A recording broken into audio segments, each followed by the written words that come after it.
Hey everyone, welcome back to CryptoCache. Thanks so much for joining me here. Taking a quick look at KDA. And just before we do, we usually look at Bitcoin, but I can tell you it's trending right between 66 and 67,000. It'll probably bounce off support around 66 and break to the upside. That's my speculation, but we'll bridge that gap when we get there. For now, it's just mostly consolidating after a pretty strong increase the last 2 trading days. Now, if you're new to the channel, not a financial advisor by any means, I just love trading and I love helping people become better traders. So we're just going to take a look here at Kadena, see what's going on, and obviously see if we can help you find either good entry point or best practice here. And if you're interested in kind of getting a leg up, perhaps you need some assistance with this, I actually have a trading community where I work with everyone directly to ensure that we come to a much better position, right? For lack of better terms, this is a trading community signal group. I send out signals for every single trade that I take, so check that out in your own time. Now take a look here at KDA. What we're doing is essentially just understanding what's happening now, because we finally got that consolidation, okay? Now, I was hoping for it to happen a lot sooner, right? I expected it to happen between 16 and like 19, but it pumped all the way up to like 25. So hopefully some of you were able to take profits up there. Let me know in the comments below if you did. But if not, or either way, let's see if we can find a good option for you. So RSI is still over 70, okay? Pretty standard. We can see 70 is still working as a support level, even after yesterday. So that's pretty normal on the one-day chart. We can see that happen quite frequently. Same thing with the 4-hour too. We're probably going to be right above 50, which we are. 50 to 70. Okay, this is good news, but not great. In other words, it's good that it's back under 70, right? But we want this 50 to hold on this on the RSI, right? Now, 50 on the RSI is effectively very close to the level of about $15, $16 anyways. We'll look at Fibonacci retracement lines and kind of identify that, but it does look like there's a pretty strong support level kind of getting established here, right around 1560, 1550 range. And kind of see what that looks like. So again, we'll look at different time frames and obviously Fibonacci to understand, but generally speaking, that's kind of a pretty strong support level there. If we see the price break below 50 RSI on the 4-hour chart, we need to maybe be a little bit concerned at that point. Okay, so that basically just means we're losing that relative strength, and that index kind of tells us a lot about momentum and essentially which side of the fence we're on. We're still in bullish territory, believe it or not, but we do have a descending wedge pattern here as well that I see that's a little concerning also. And we might see a break to the downside because commonly descending wedge patterns break to the downside about 70% of the time. And this had a tremendous amount of growth in the first couple of days.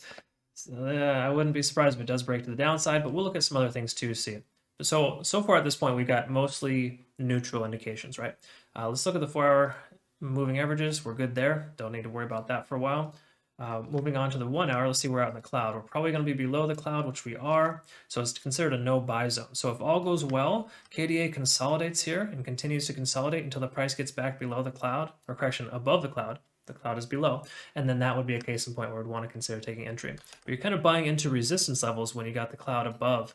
That's just, for lack of better terms, how that works. And the reason why the cloud is so high above the price is because the price went up way too high, way too quick, and it's going to take a little while for this cloud to kind of calm down and lower, if that makes sense. Okay, so let's take a look at there. We've also got TD sequential telling us we're kind of we're at basically a 6 in this potential downswing.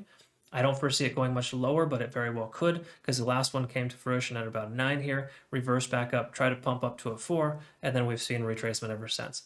So again, it's slowly working itself into this descending wedge pattern, which means the bulls are losing control.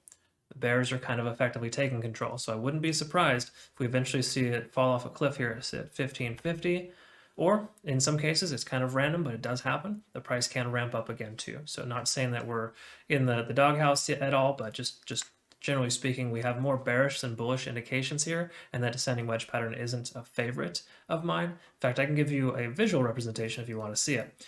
Take a look here.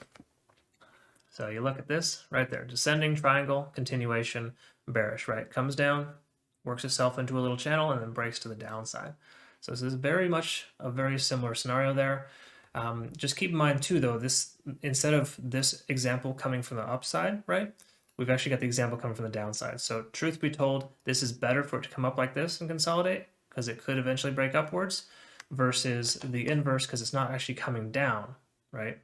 Those almost always go down, right? So again, I think it's still a pretty decent situation, but again, I'm seeing a little bit more bearish than bullish personally at this point. So let's go ahead and take a look at see our Fibonacci and kind of call it a day here. So see what it's telling us. So let's go ahead and mark some of the resistance levels. We got an obvious resistance here about 1772.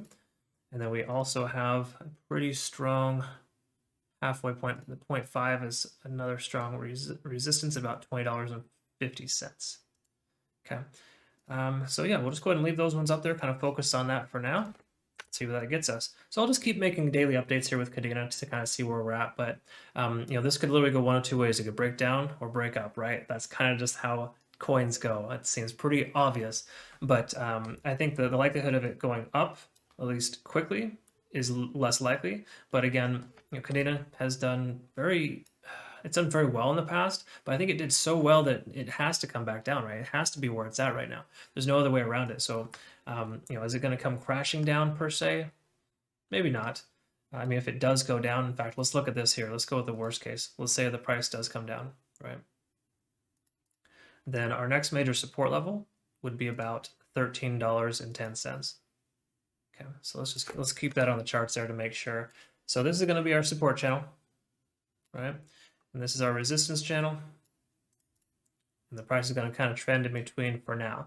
So again, we'll take a closer look and see what's going on, but I don't see any indication this is going to break out, but I also don't see any indication it's going to just completely, bottom out and just get destroyed, right? Because we do have that descending wedge pattern that's formed, but it's a different pattern, right? It comes from the bottom, not from the top, and that could be a different option there. Yeah, so hope you found benefit here today. Thanks so much for watching. Hope you have a great rest of your day. We'll look forward to seeing you in the next video. Take care.